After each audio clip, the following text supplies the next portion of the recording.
Great. Well, I wanted to wait until after lunch, but I've been vetoed by the Iranian government, so that's fine. I will, first of all, say thank you to the Islamic Republic of Iran for hosting this conference. It's important, it's ethical, it's spiritually enlightened. And thank you to you for attending. I wanted to open by first saying that I missed a lot of the debate and conversation at the conference yesterday because I went out to a couple of musical performances with my friend Tommy Sands, and we met with a lot of the veterans and the martyrs' families from the Iran-Iraq war. So it was a really great opportunity to see the effect of war up close. So a lot of widows holding portraits in their laps, holding on to memories, holding on to love, holding on to the memories of loved ones who died in the last time the USA fought a proxy war here in Iran. And that's what the Iran-Iraq war really was. It was us trying to get even, the United States trying to get even for the hostage crisis, funding Iraq to invade Iran. And this is something that's completely not taught in US education or media systems, but it doesn't make it less true. And it's a great lesson for us right now. We're on the verge, the United States is on the verge of being pushed by its warmongers, by its John Boltons, by its Donald Trumps into attacking Iran again. And it's up to us, the global peace movement, the global truth movement, to say no, and to do everything we possibly can to stand up to that. So that's why I do 9/11 Truth. That's why I've written 2 books and I'm politically active in this issue. And my message here is one of hope and victory, because we have seen that this is a war, but it's a war that is not fought with violence. It's fought with truth, and it's fought with information.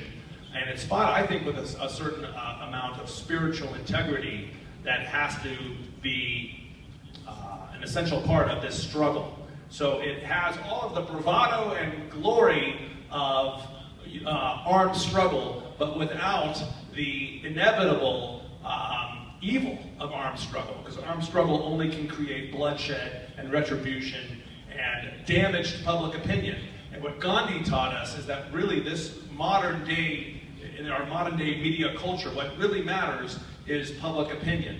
And so if the Palestinians engaged in massive armed struggle, I think world public opinion would go down against the Palestinian struggle.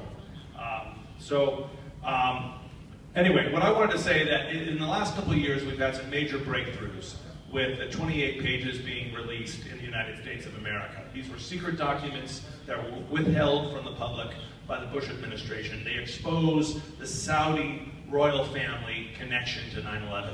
So this happened. This led to a gigantic snowball of political action and activity in the US Congress. The JASTA bill was made into law. This is a new law that gives the 9/11 victims' families the right to sue any sovereign nation that was involved in 9/11. Okay? So when I went to the Iran-Iraq war event yesterday, I played music for these widows and these veterans of the Iran-Iraq war.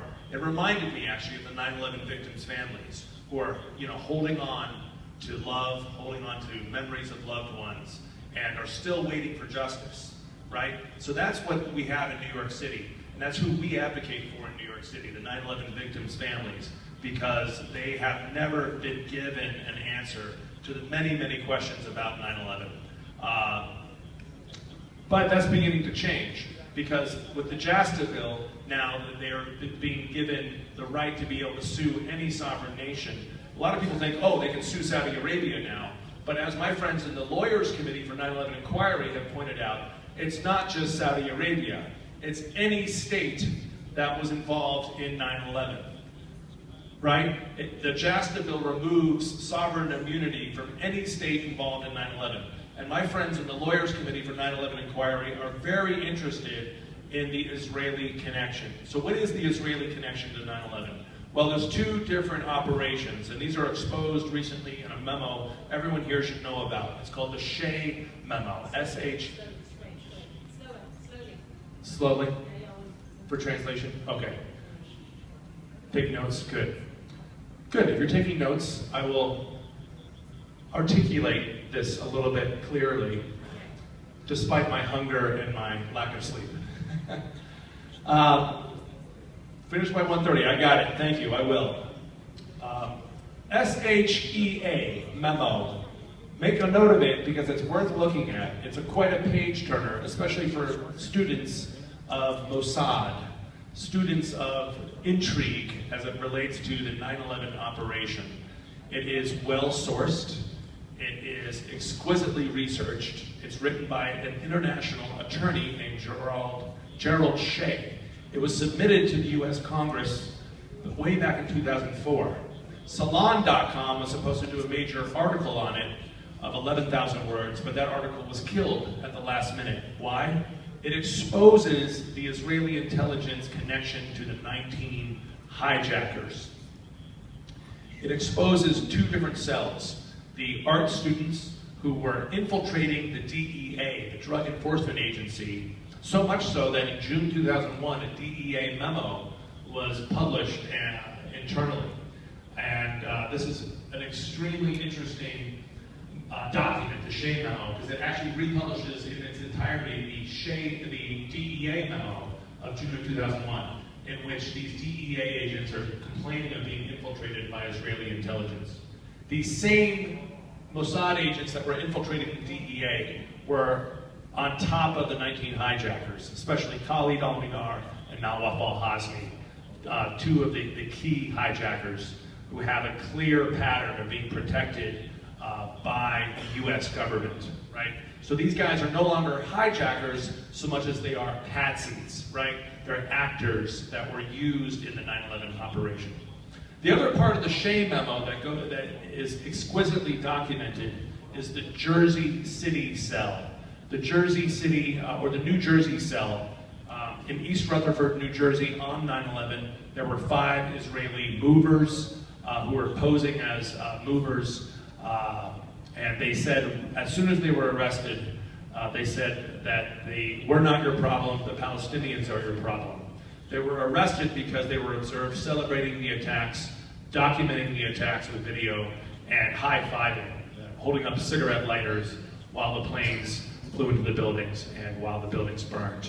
So clearly celebrating the attacks raised public alarm. So a lot of normal, average citizens reported these people to the New Jersey police.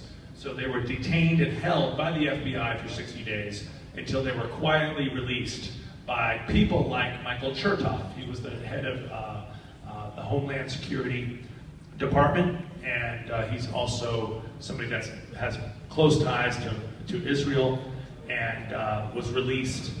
He released these Mossad agents. What's really important, though, about the Shay Memo is that there's a level of scrutiny that Shay is able to put on these 5 Israeli movers, because he actually has access to the FBI CIA database, and he says that 2 of these 5 movers were actual Mossad agents, and that they were in the FBI CIA database as Mossad agents. So, you know, you've probably heard about the 5 Israeli movers many a time, but when you read the Shay Memo, it's a much higher level of scrutiny and research and intellectual rigor because of the FBI CIA database. So it's indubitable that these guys were Mossad agents. So the Mossad connection to 9/11 is indubitable. So what's happening with my friends, the Lawyers Committee for 9/11 Inquiry, is extremely historical. We're reaching a level of indubitable evidence. They say it's no longer, it's not just persuasive, but it's extremely, well, it's inspirational. Dispositive, that's the word I'm looking for. Dispositive, not merely persuasive. Thank you. So the Lawyers Committee for 9/11 Inquiry is open to this exploring the Mossad angle. However, in their recent action, they've just focused on the scientific evidence that 3 buildings that fell on 9/11 could not have fallen due to jet fuel fires.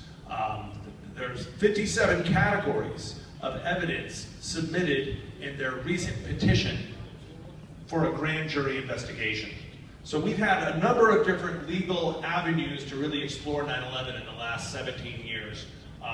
Attorney William Veal is heroic. He actually tried suing Cheney and Rumsfeld on behalf of Pentagon victim, soldier April Gallup, and her baby. They were actually at the Pentagon on 9/11. That didn't go so well. He was actually punished with sanctions in New York City courts, right? But now we have a whole new level of legal attack. A nationwide group of about 60 attorneys has formed this group called the Lawyers Committee for 9/11 Inquiry. And like I said, they're the ones that told me about the Shay Memo. They're the ones telling me about, read books like The Ghost by Jefferson Morley, which talks about James Jesus Angleton and the CIA-Mossad relationship, which is another extremely important historical relationship. And I'm wrapping up in 3 minutes. Yes, I'm going to be done by 1:30 for certain. Okay, sure. Okay, great. I personally wanted to add that I'm also running for Congress in New York City. I'm inspired by the Lawyers Committee. I'm inspired by the cause of the Yemeni people, the Palestinian people. I'm inspired by the righteous struggle against Islamophobia, and that's why I'm doing this. I'm inspired by people like Scott Bennett who say, remember, you're not doing it because you think you can win. You're doing it because you have a vision to share with the world, and that vision has to do with peace. I think this is the path of peace, speaking truth to power, being in the lineage of the prophets. And I wanted to close with this, that we have to remember that, yeah, we are in a war here, but it's a war in which I'm urging us to completely forsake violence and be like Gandhi, be like Jesus Christ of Nazareth, be like the Quakers, be like Dorothy Day. We got to remember that that America is not just the country of Hollywood and cowboys and Donald Trump, but America is the country of Henry David Thoreau, who went to jail for not paying taxes for war. America is the country of the Reverend Martin Luther King, who was able to blend Gandhi and Jesus and create incredibly massive social change. That's what the Palestinian people need. Incredibly powerful social change. How do we do that? We do that by winning over global political opinion to our side. How do we do that? By standing up to violence, by suffering in the eyes of the world. That's exactly what's happening right now in Gaza, as we speak, in this very moment. Come into that moment with me. Just realize that the Palestinian people are suffering right now, and they're suffering non-violently. So what's being depicted on our monitors is not the Palestinian people striking back, but this is actually what Gandhi said, to suffer in the eyes of the world, because then you will melt the hearts of the enemy, and eventually world public opinion will be won over. So I'm out of time, and that's all I wanted to say, so thank you. And we have, yeah. Thank you very much. So they're out of time. Only if there's 2 comments, each one of them one minute on 9/11 and what Senator Hicks said. So if there's any comment, please raise your hand. 1 minute comment. Okay, go ahead, Stefano. Seulement 1 minute.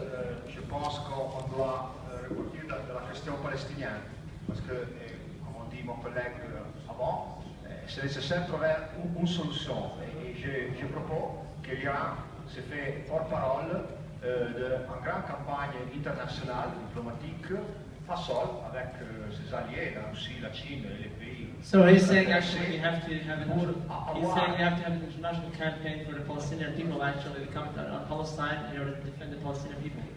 Pour avoir un seul État en Palestine, un État démocratique avec un texte ou un autre, sous l'exemple de la solution du colonialisme des Sud-Africains, par exemple, en Irlande, sur le même, et se fait porte-parole de ces campagnes, une grande campagne diplomatique internationale. Ça, c'est la seule solution de la question palestinienne qui ne peut pas être une solution armée, mais diplomatique et démocratique. Thank you. So he's saying you have to have an international diplomatic campaign in order to defend Palestinians, as we had the same for South Africa and Ireland, so and other apartheid states. Okay, thank you very much. So we are going to end the session. Yeah, okay, so 3:30 or 3? Because after that you have the closing ceremony at 5. So just let's ask our friend. So we're going to, because the closing ceremony will be at 5.